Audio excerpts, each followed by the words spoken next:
Hey everyone, Phil here from The Jaded Filmmaker. The camera I'm holding right now is the Sony A7RV, and it is capable of a whopping 61 megapixels. Now that's a little bit too much for my needs, as mainly a wedding and event photographer. And I think most people would agree that around about 24 megapixels is ideal for things like that. And it just so happens that using the medium raw feature in this camera, that it is around about 26 megapixels. Now here's where it gets interesting.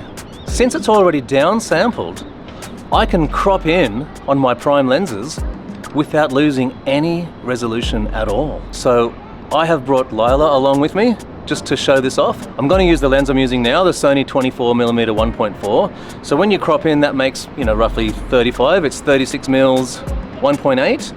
And my other favorite lens when I'm doing events is the 35 1.8. So it kind of makes that lens redundant in a way. 36 is pretty close to 35. So basically I have a 24mm 1.4 and a 35 1.8 in my hands right now. And we are going to test that, I'll show you. So for me that's a game changer. I was already doing the maths. I was going to have a little shortcut button on here which made it go back to 61 megapixels and then crop in, because you normally lose the same amount of resolution when you crop in.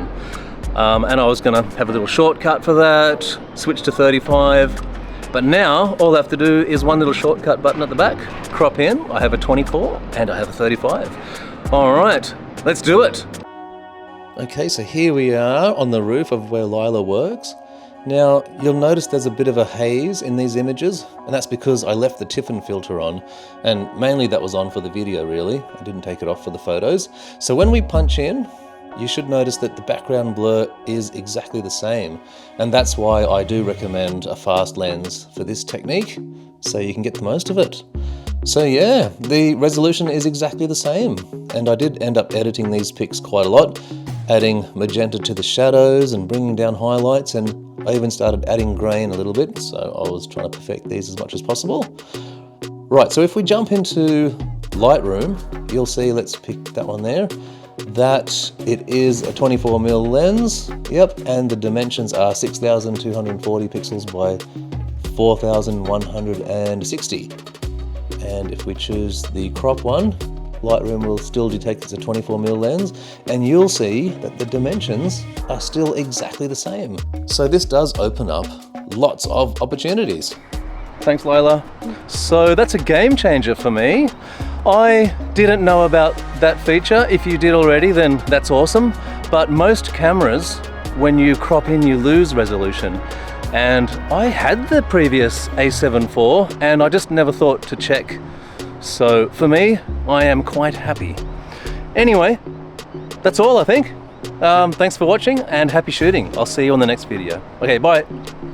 Oh yeah, I almost forgot. This only really works,